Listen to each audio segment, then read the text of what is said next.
place is amazing. It's so pretty.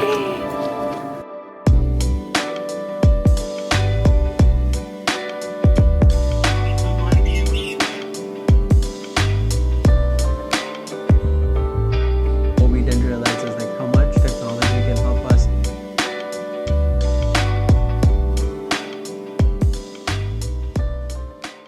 Good morning, everyone. Good morning.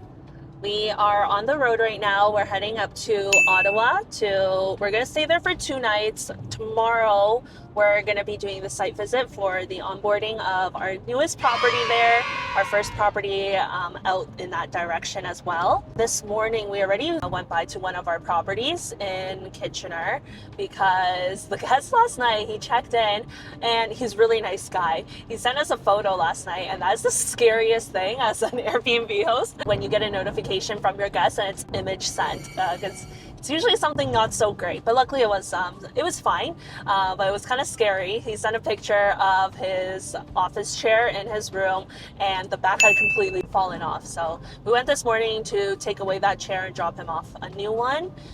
He also had some other minor questions and issues, so we were able to iron that out. Really nice, super friendly.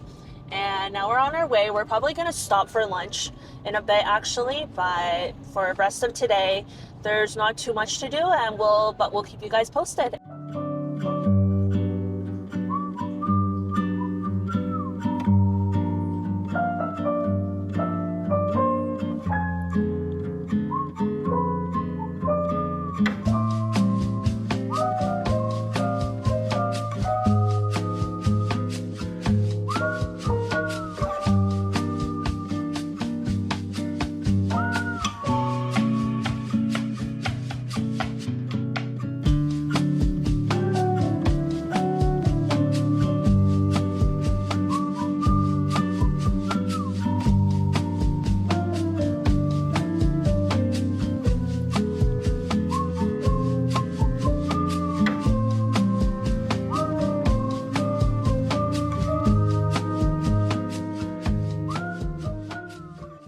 Okay, we just checked in.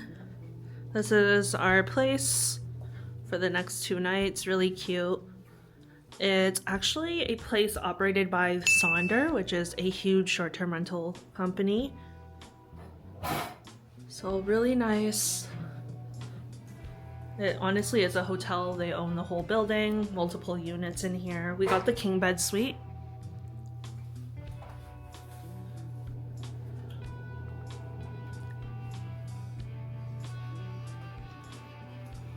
Hey guys, so we were talking today about, we were revisiting our journey through Airbnb over the last few years, being short-term rental owners, property managers, arbitrageurs, and scaling our businesses. And now at 60 properties, we really think back about where we went wrong, what we should have done earlier, and there's a lot of things that we really messed up, didn't do properly in the beginning, and so but we'll just focus on an answer each. He will share his side of from his perspective, what we should have done, and I'll share from my perspective one of our biggest mistakes. Yeah, so from my perspective, I feel like we were a bit slow in implementing tech throughout, our operations. We felt like we could just do everything on our own and with a couple of virtual assistants. But again, I think what we didn't realize is how much technology can help us reduce all the monotonous things that no one likes doing. So for example, a channel manager, it can help consolidate all your different inboxes in one software, send automated messages like check-in instructions, check-out instructions, follow-ups with the guests, help you automatically set codes for each reservation, make sure all those codes are deleted after the guest checks out. No one wants to no one really enjoys doing those things manually by hand.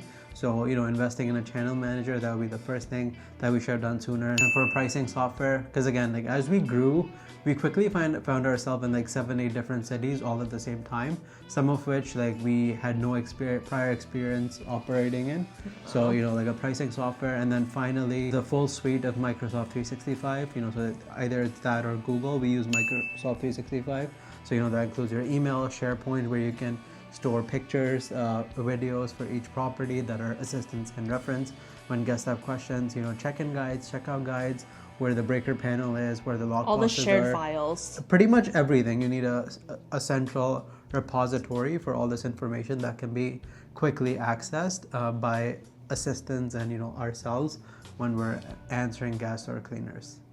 What Your other turn. software? So I think those are the three big ones. okay, yeah. But yeah, we can go into the nitty-gritty in some other video. Yeah.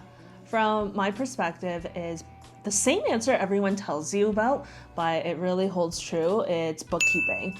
Really don't underestimate that. Make sure you are doing monthly checks, weekly checks. Make sure you're accounting for everything, doing reconciliations. What that means is, you are looking at your credit card statements, bank statements, accounting for every single transaction on there, making sure that you know what they are, what receipts are tagged to which account. That's so important because so many of your expenses will be business expenses, but if you lose your receipts, then you're kind of putting yourself at risk if you ever get audited. So being really, really diligent with it is so important. Not just being aware. Like for me, for example, like we're fully aware that we should be doing it, but we always just kept it in the back burner. We did keep the receipts, but we never had the diligence to like actually tag it to transactions. We're kind of like, we'll figure it out when we get there. We'll remember the transactions, but you don't, with how busy your business gets, is that it gets ahead of you. So really don't put that on the back burner. Just hire a bookkeeper. There's virtual assistants that do that as well from overseas, can be really cheap.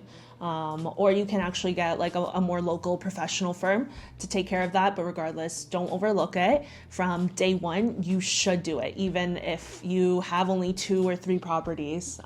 And plus, you want them to help you integrate all of your other finances. If you own different properties, you have different investments, it'll really help you in the long run. Yeah, one thing we're really proud of, like in the last year, we had almost $500,000 in expenses and transactions, and we only missed invoices for $100 or $200 of those, like I don't know, So like about negligible. 0.1%. So yeah, that's the value of like these good systems and processes in place.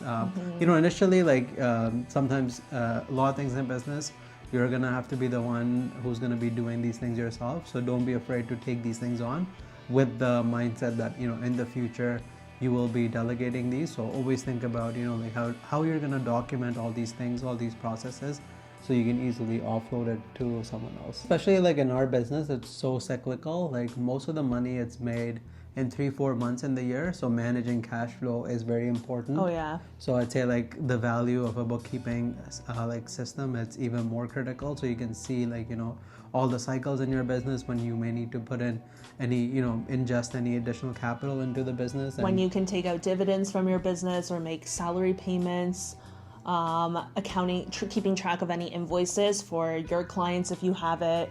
Another topic would be more revenue recognition items that would really help you on that side of things, so that you're doing the proper accounting treatment for your books based on your business or your personal need. Okay, yeah, I think that's we were like intending to keep it under 3 minutes, but Yeah, well, if you guys want to hear more about other mistakes, things we would have done differently, let us know. We could probably do we could talk forever about it, honestly. So, tell us down below what else you'd like to hear about, or specific topics about if you were wondering if you should start doing or not. And we would love to answer that in a future video.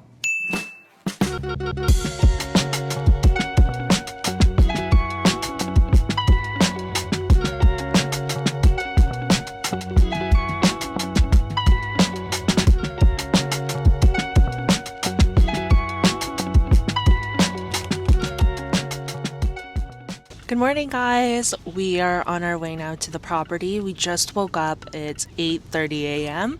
We're gonna get this done out of the way early, and then we'll have the rest of the day to ourselves and to kind of catch up on other work. So hopefully we can show you around a bit in the property, but otherwise we'll catch you later. All right, so we just arrived. Our beautiful unit. It's a penthouse. It's a king bedroom penthouse with a private gym, with a walking pad, everything. 1.5 bathrooms. That's a nice perk, because 2 people very much might stay here. Lots of light in the place. Really cute ensuite washer dryer, and here's the full bathroom. But it's a really nice unit with amazing views. I wish we didn't close the blinds and it wasn't winter, but really, really nice. We're just gonna go through, document everything.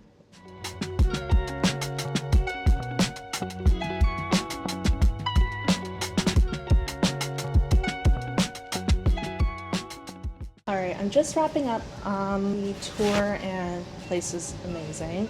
Lots of stuff. Features, it will only sleep two, but it's a really nice, luxurious unit for just two people. Your private gym, a wraparound terrace around it with north-south views of the city, 1.5 baths, a king bedroom. It's really, really comfortable in here. Very, very nice. Ensuite washer dryer as well. Basically everything that you'll need, you'll be able to find here. We just finished up, so we'll probably be putting together the email shortly, but there's really not a lot to do, and catch you later. So we just finished the site tour. It took us about 2.5 hours. It was really nice, actually. We got to meet the owner, really friendly. He walked us around, told us some good tips about what he wants us to be aware about. So that was all really good, documented all around the building, the recycling rooms, garbage rooms, all of the emergency exits, signs throughout the home we posted up. He already had a lot of signs, so that was really helpful. And then now we're at brunch, just grabbing some food. We're going to grab some coffee around the corner as well after. And then we are going to head off to the spa.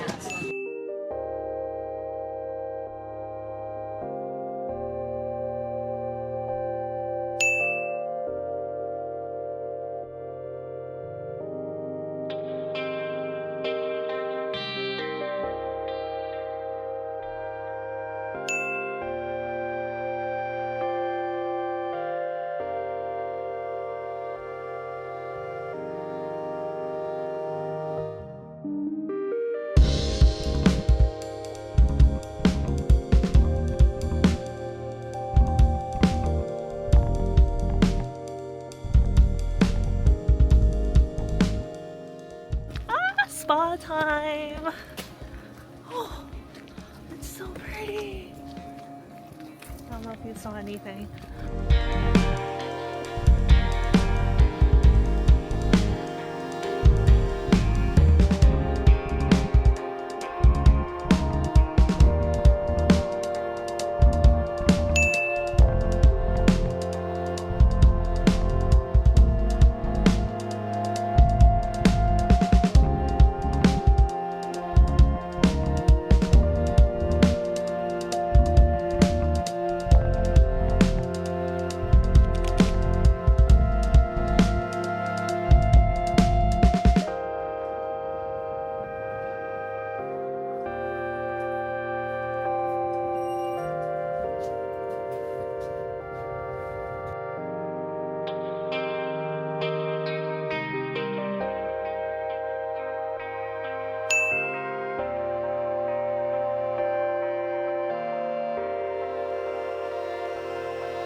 Good morning, guys. This morning we went to the Ottawa bylaw office because we were applying for that property manager license. We got that, went smoothly.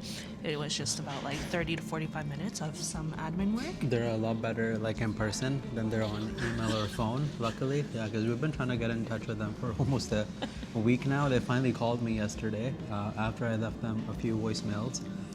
And a few emails, but yeah, very smooth in person, very nice people, and yeah, hopefully we're good for a year, and then we'll see like what the renewal process is next year. Otherwise, we're pretty much wrapped up with our business things that we need to take care of in Ottawa, and we'll catch you guys in our next event.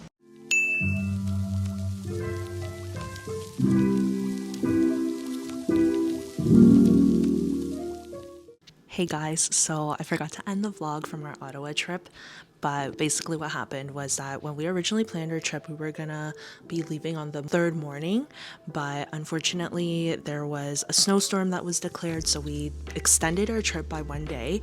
But what ended up happening on that day is that the snow didn't seem that bad. It was really heavy for 2 hours, but kind of the snow plows were going through.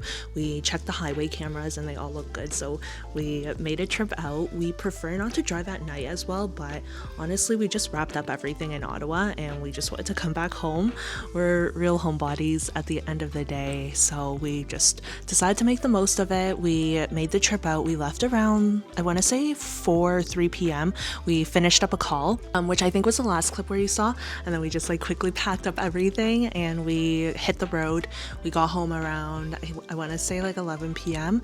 that day, and well worth it. But yeah, thanks for coming with us on the Ottawa trip, and we hope you guys learned a lot or just saw more into what our site visits look like and how we make the most out of it. And if you guys have any suggestions, comments on what you want to see in our future vlogs, feel free to drop it in the comment box below. Remember to like and subscribe these videos, really mean a lot, and I'll see you guys next time.